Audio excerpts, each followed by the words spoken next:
In this video, I am going to introduce electric dipole that I have selected from electrostatic standard 12 class. Electrostatic physics का एक बहुत ही important branch है और board में 8 से 10 marks का क्वेश्चन इस टॉपिक से पूछा जाता है। उसमें इलेक्ट्रिक डाइपोल जो चैप्टर है वो बहुत ही इम्पोर्टेंट है। इस चैप्टर पे 3 लॉन्ग क्वेश्चंस बनते हैं। पहला question, the first question, derivation of electric field due to dipole on its axial position. Second, derivation of electric field due to dipole on its equatorial position. और तीसरा, torque, derivation of torque when a dipole is taken in an external electric field. Or you can say torque produced when a dipole is taken in an external electric field. Electric dipole और dipole moment, ये this is a very important concept. इसका कुछ part standard 11 में भी हम लोग chemistry में पढ़ते हैं और स्टैंडर्ड 12 में फिजिक्स में भी पढ़ते हैं। इलेक्ट्रोस्टैट्स में plus electromagnetism, magnetic effect of current में भी ये टॉपिक हम लोग को पढ़ना है, that is magnetic dipole moment. तो इसलिए इस चैप्टर को बहुत अच्छे से देखना है। सबसे पहले इसका जो केमिकल पार्ट है, केमिस्ट्री का पार्ट है, वो हम एक्सप्लेन करना चाह रहे हैं।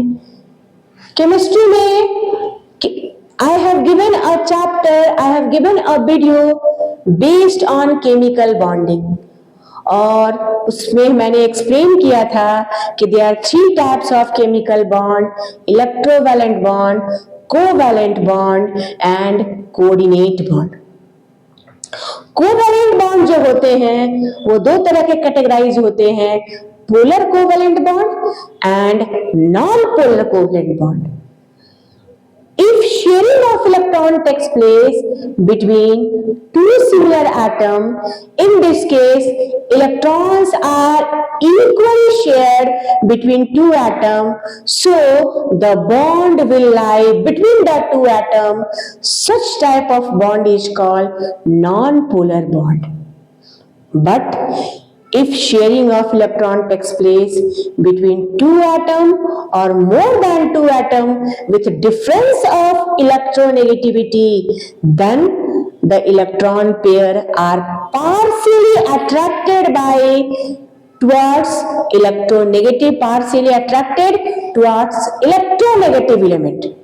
So a partial positive charge develop on electronegative and partial negative charge develop on electronegative and partial positive charge develop on electropositive element। अगर आप H और H के बीच में बॉन्ड बनाएं या आप H और Cl के बीच में बॉन्ड बनाएं तो H और H के बीच का जो ये बॉन्ड है ये इन दोनों के बीच में रहेगा, lie in between the atom, in between the atoms. इस तरह के बॉन्ड को हम लोग नॉन पोलर बॉन्ड बोलते हैं। This bond is called non polar bond. But in HCl or in ammonia or in H2O, यहाँ पर क्या होगा, H और Cl के बीच का जो बॉन्ड है, ये जो इलेक्ट्रॉन पेयर हैं, 2 इलेक्ट्रॉन हैं, वो Cl की तरफ अट्रैक्ट हो जाएंगे, जिसके कारण ये बॉन्ड Cl पे पार्शियल नेगेटिव चार्ज और हाइड्रोजन पे पार्शियल पॉजिटिव चार्ज डेवलप हो जाएगा।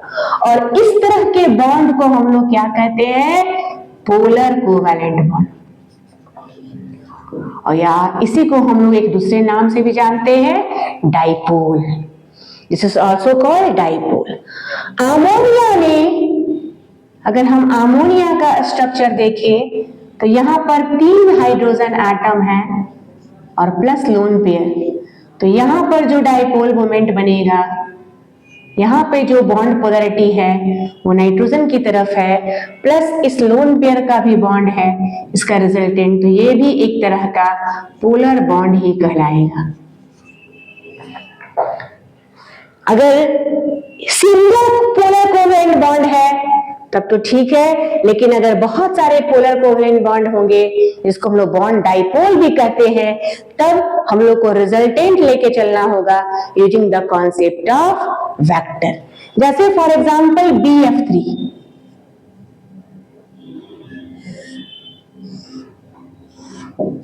BF3 का अगर आप स्ट्रक्चर देखें तो यहां पर 3 फ्लोरीन फ्लोराइड एटम है और पोलर कोवेलेंट बॉन्ड को हम लोग इस तरह से दिखाते हैं, जिसका हेड जो है वो इलेक्ट्रोपॉजिटिव एलिमेंट्स की तरफ रहता है और टेल इलेक्ट्रोनेगेटिव एलिमेंट्स की तरफ रहता है। यहां भी ऐसा ही जाएगा और यहां भी ऐसा, इन दोनों का रिजल्टेंट इस तरफ जाएगा, तो इसका और इसका दोनों का नेट डायपोल मोमेंट क्या हो जाएगा? 0। Dipole moment is a property of measurement of dipole, जो कि दो चार्ज में से कोई एक चार्ज, कोई सिंगल चार्ज और चार्ज के बीच का डिस्टेंस हम लोग लेके चलते हैं। तो ये कॉन्सेप्ट हम लोग केमिस्ट्री में लेके चलते हैं कि what is dipole, what is polar covalent bond and what is dipole moment. Same इसी टॉपिक को हम लोग को फिजिक्स में लेकर चलना है और इस चैप्टर का नाम है इलेक्ट्रिक डाइपोल। इलेक्ट्रिक डाइपोल क्या है? तो इसको हम लोग कह सकते हैं कि इफ टू इक्वल और opposite charges, if two equal and opposite charges are taken at a fixed distance, then this structure is called dipole। यहां पर दो इक्वल और अपोजिट चार्जेस लिया गया है और उनके बीच का डिस्टेंस लिया गया है, तो इस स्ट्रक्चर को हम लोग डाइपोल कहेंगे और डाइपोल के मैग्नीट्यूड को हम लोग मेजर करेंगे in term of dipole moment, जो होता है दोनों चार्ज में से कोई एक चार्ज और उनके बीच का डिस्टेंस। और इसका direction of the dipole moment is from the centre of negative to the positive charge, from negative to positive. इसका हमेशा डायरेक्शन नेगेटिव टू पॉजिटिव लिया जाता है और इसका यूनिट कूलम के लिए मीटर और कूलम चार्ज के लिए कूलम और डिस्टेंस के लिए हम लोग मीटर यूज करते हैं। तो coulomb metre is the SI unit और इसका डायमेंशन कूलम को हम लोग लिख सकते हैं SI के फॉर्म में और मीटर को L। तो आप इसका dimension, this is the dimension of the electric dipole moment. इस टॉपिक से जो पहला डेरिवेशन हम लोग को डिराइव करना है वो है derive an expression of electric dipole, derive an expression of electric field due to dipole on its axial position. और एक्सियल पोजीशन में इसको डिराइव करने के लिए a dipole AB has been taken और डाइपोल के बीच का डिस्टेंस कितना लिया गया है? It has been taken 2a। और suppose at point P point is the axial point of the dipole, यहां पे हम लोग को electric dipole, electric field due to dipole को कैलकुलेट करना है। तो सबसे पहला काम जो हम लोग को करना है कि ये जो पॉइंट P है वो सेंटर O से x डिस्टेंस पे लिया गया है, तो B से इसका डिस्टेंस हो जाएगा x माइनस a और A से इसका डिस्टेंस हो जाएगा x plus a। First point, this is the construction of the derivation. At point P we can take one unit positive charge, that is test charge, to find the direction of the field produced by two charges separately, and then we will add the electric field due to two charges using the concept of vector. तो यहाँ पर इस charge के कारण electric field जो होगा वो opposite होगा, so you can say electric field on P due to B। तो चार्ज A के कारण जो इलेक्ट्रिक फील्ड जाएगा that will be attracted, so electric field on P due to A। ये डायग्राम हम यूज करेंगे। यहाँ पर here one thing I want to say, whenever you are going to solve derivation part, don't forget date sheet has come out, exams बहुत नजदीक आ गए हैं और सीबीएसई का जो रूल है 4 क्वेश्चंस जो होते हैं वो 5 मार्क्स के पूछे जाते हैं, that is 20 marks question is going to be very very important और ऑब्जेक्टिव क्वेश्चंस भी रहते हैं। तो अगर आप ये 20 क्वेश्चन को अच्छी तरह से सॉल्व कर ले तो आप अच्छे मार्क्स को लाने में this will be going to be very very important for you. तो यहाँ पर डेरिवेशन करने के लिए हम लोग को 2 चीज का जानकारी रखना है कि जब भी आप डेरिवेशन कर रहे हैं तो पहला आप उसका कंस्ट्रक्शन को अच्छे से एक्सप्लेन करें और फिर उसका वर्किंग को आप अच्छे से दिखाएं। Construction means the diagrammatic part, क्या क्या डायग्राम में है, जैसे इस डायग्राम में dipole we have taken dipole AB, its distance is 2a at point P, that is the axial point of the dipole where we need to find electric field at point P. A unit positive charge has been taken, so the direction of electric field at P due to B will be away from B. Direction of electric field at point P due to A is towards the A. These are the construction part. अब इसको हम लोग को derive करना है, इस derivation को लेकर चलना है। तो यहाँ पर electric field due to single charge का डेरिवेशन हम लोग को मालूम है, this is 1/4 pi epsilon naught Q by distance square. तो ये काम हम लोग को यहाँ पर करना है कि electric field on P due to A कितना होगा, तो this will be 1/4 pi epsilon naught minus Q is not important, only magnitude we need to write, minus sign only it will it is helpful to find the direction.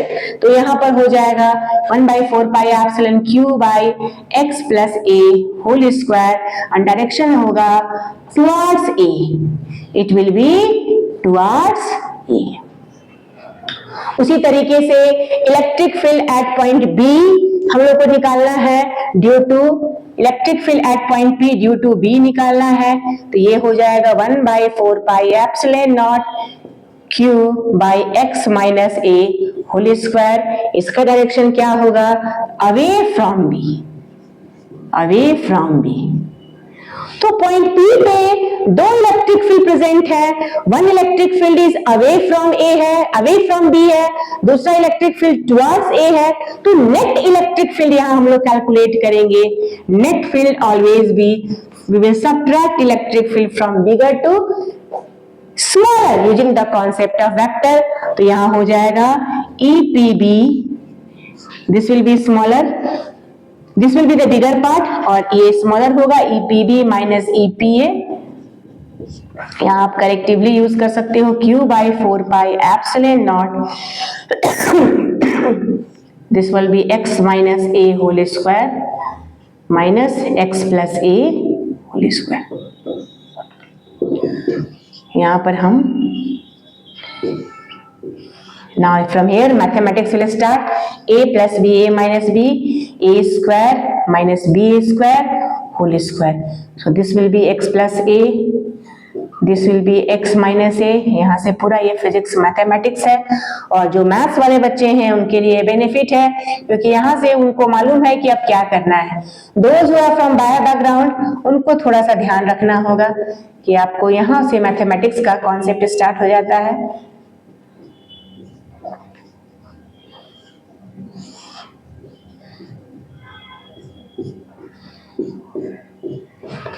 तो ये value आया Q by 4 pi epsilon naught 4ax divided by x square minus a square whole square. So this is the electric field due to dipole on axial point. So this is the axial point electric field due to dipole. This value will be Q by 4 pi epsilon naught 4ax. We can break 2a into 2x divided by x square minus a square whole square. And ये पहले ही जानकारी है, this is the dipole में कि dipole moment क्या होता है, तो Q into 2a, तो in place of Q into 2a we can write P 1/4 pi epsilon P into 2x divided by x square minus a square whole square। This is the derivation of electric field due to dipole on its axial position. इसमें एक condition हम लोग ले सकते हैं कि अगर if x is more and more greater than a, तब यहाँ पर हम लोग x को अवॉइड कर सकते हैं, a को अवॉइड कर सकते हैं. So this will be 1/4 pi epsilon naught p into 2x divided by x to power 4. This will be cancelled. So it will be 3 1/4 pi epsilon naught 2p by x cube. This is the derivation of electric field due to dipole on its axial position. Electric dipole से 3 derivation पूछे जाते हैं, जिसमें से एक derivation board exam में दिखाई देता है. ये इंपॉर्टेंट है. इसमें से एक derivation I have explain, that is electric dipole, electric field due to dipole on its axial position. Second part जो हम लोग को डिस्कस करना है, that is electric field due to dipole on equatorial position. Equatorial position का मतलब होता है perpendicular position of the dipole. Dipole के सेंटर से परपेंडिकुलर पोजीशन को हम लोग लेके चलेंगे और उससे हम लोग इलेक्ट्रिक फील्ड को कैलकुलेट करेंगे.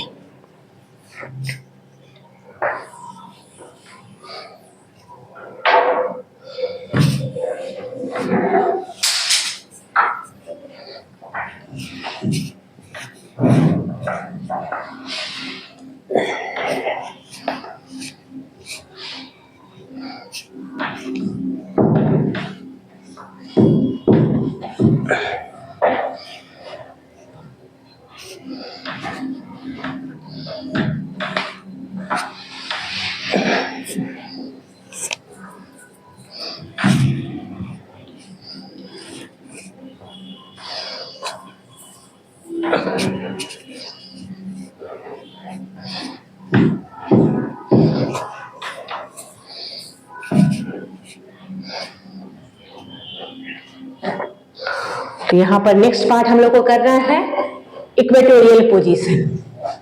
इक्वेटोरियल पोजीशन के लिए dipole A B, it is minus Q, it is plus Q, and here ये डिस्टेंस 2a है. इसका मिड पॉइंट यहां पर ओ लिए और मिड पॉइंट से x डिस्टेंस पे हम लोग को इलेक्ट्रिक फील्ड कैलकुलेट करना है. दिस इज पॉइंट P, यहाँ +1 चार्ज हम लोग रखें. अब you just see ये माइनस चार्ज, ये प्लस चार्ज है. there will be force of attraction, electric field on P due to A. This is the repulsion, electric field on P due to B. This is theta. यहाँ पे physics में ये बात ध्यान रखना है कि we have to solve the questions, we have to solve the numericals और डेरिवेशन इधर इन एक्स और वाई डायरेक्शन. तो आपको इसके कंपोनेंट, इस पार्ट को 2 कंपोनेंट में डिसॉल्व करना होगा. ईपीए का भी 2 component, this is theta, this is also theta. ये हो जाएगा ईपीए कॉस थीटा और ये हो जाएगा ईपीए साइन थीटा. ईपीबी के लिए भी यही आएगा, this is the theta, this is also theta. EPB cos theta, ये पॉइंट है EPB sine theta. This distance is a, this is Pythagoras 90 degree. So this will be x square a square root, this will be x square a square under root. So if you want to find electric field EPA or EPB at point P, so it will be 1/4 pi epsilon naught Q by x square A square root and whole square. So we will consider this as E. यहाँ पर construction part dipole AP है और O is it's mid point, P point पे हम लोग को electric field निकालना है. अब इसका जो यहाँ पर ध्यान रखना है कि the electric field produce at P due to A and electric field produce at P due to B both are equal in magnitude. So इनका ये जो कंपोनेंट है EPA sin थीटा, और EP भी sin थीटा, वो दोनों cancel कर देगा और नेट फील्ड कितना हो जाएगा, तो नेट फील्ड हो जाएगा, this will B EPA cos theta plus EPB cos theta. अब इन दोनों को हम लोग अगर लिखते E तो ये हो जाएगा 2 into E, 2E cos theta, और इसका वैल्यू आप बैठा दीजिए, E का वैल्यू क्या होगा, तो 1/4 pi epsilon naught Q by x square plus A square, this will B cancel, और cos थीटा क्या हो जाएगा, A by x square A square power 1/2, तो इसका वैल्यू क्या आया, 2QA divided by 4 pi epsilon not x square A square power 3/2. This is the net field. So this is the derivation of electric field due to dipole on equatorial position. And now in place of 2QA, we can write P, that is a dipole. So it will be P divided by x square plus A square, its power 3/2. इसमें भी condition हम लोग लेके चलेंगे. What is the condition? If x is more and more greater than A, then we can avoid x minus A is equal to x, x plus A is equal to x, so it will be E equatorial 1/4 pi epsilon naught P divided by x square into 3/2, this will be cancelled, so 1/4 pi epsilon naught P by x cube. This is the derivation of electric field due to dipole on its equatorial position. In compare of force, this one is more important. यहाँ पर ध्यान रखना है कि electric field due to dipole on axial कितना आया था, तो एक्सियल में आया था 1/4 pi epsilon naught 2p by x cube, और electric field due to dipole equatorial में कितना आया, 1/4 pi epsilon p by x cube. तो when we are going to solve numericals, और इस पे कुछ न्यूमेरिकल्स हैं, डाइपोल से रिलेटेड कुछ न्यूमेरिकल्स हैं जिसको हम लोग डिस्कस करेंगे, लेकिन इससे पहले एक डेरिवेशन और, torque when an electric dipole is taken in external electric field, then the magnitude of the torque that will produce, that magnitude को थोड़ा सा हम लोग उसको भी डिराइव करना है, that we will discuss in this video.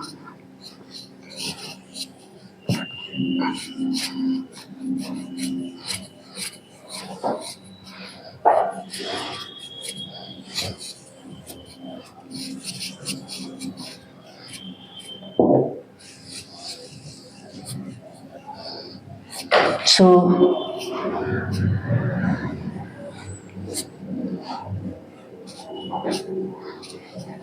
I am going to explain a dipole in an external field. Suppose a dipole AB has been taken. This is AB, this is minus charge, this is plus charge, and the distance between the dipole is 2a. This dipole has been taken in external electric field. That electric field is uniform E. When we study about Coulomb's law, then we have studied that when a charged body is taken an external electric field, a force will produce, that force will be Q into E. So here two charges are there, both charge will experience force. Positive charge will experience force in the direction of the field, whereas negative charge will experience force opposite to the direction of field. So the net force acting on the dipole is 0 because both forces are equal in magnitude and opposite in direction. So net force will be 0. But the body will produce torque. This dipole will produce torque. Suppose this dipole is making an angle theta with the horizontal. So if we resolve this into two direction, this will be, suppose this is the 2a cos theta and this is 2a sin theta. So what is torque? Torque is equal to force into perpendicular distance, and here force is QE and perpendicular distance, this is the perpendicular distance, 2a sine theta. Now Q into 2a and E sine theta. Here Q into 2a will be P, here it will be PE sine theta. So we can say torque will be P cross E. So this is important information that we have, because questions may be asked in MCQ as MCQ. For maximum torques, the angle must be 90 degree. And for zero torque, the angle will be either 0 degree or 180. So in this way, we can calculate formula of torque experienced by a dipole when it is taken in an external electric field.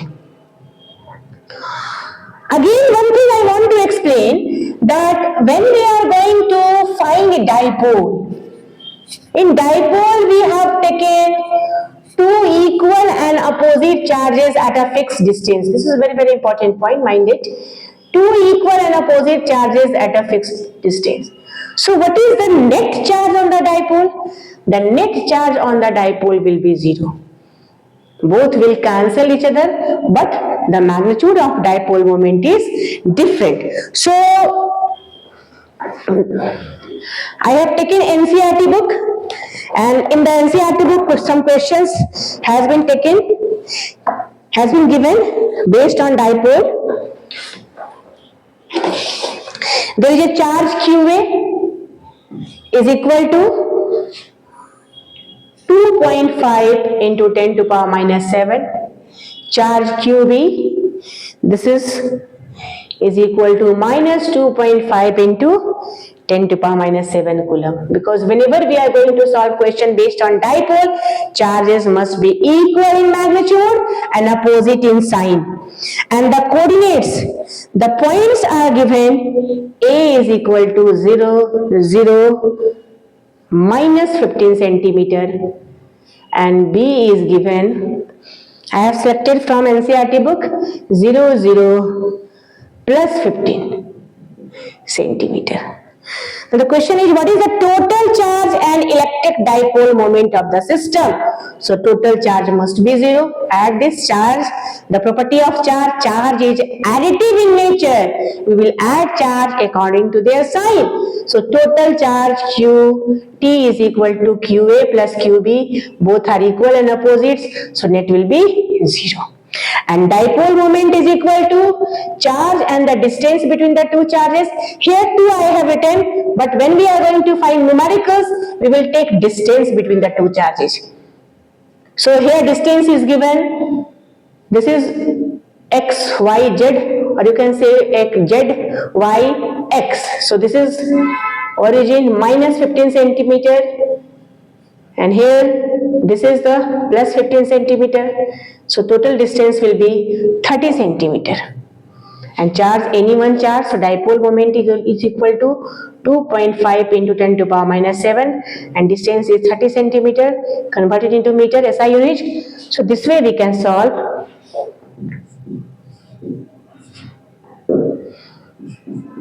minus 9 coulometer. So this is the question. This way we can solve the magnitude of dipole moment. This is the important question. Second question that is given here. An electric dipole with dipole moment 4 into 10 to power minus C. Here, second question.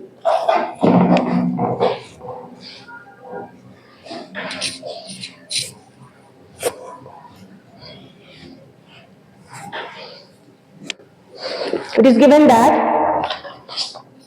dipole moment is given, P is given 4 into 10 to power minus 9 coulomb, and direction, angle is given 30 degree, and electric field magnitude is given, E is given 5 into 10 to power 4 Newton Coulomb. So you need to find torque. Torque is force into perpendicular distance, and force is the Newton and distance is the meter. Here Coulomb meter. So what is torque formula? PE sin theta, PE sin 30 degree. Sin 30 degree is 1 by 2 and P value is 4 into 10 to power minus 9 and E is the 5 into 10 to power 4 Coulomb meter Newton per Coulomb.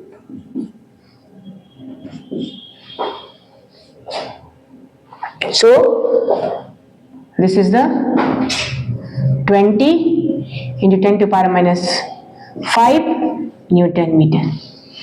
This is the magnitude of the torque experienced by the dipole in external electric field.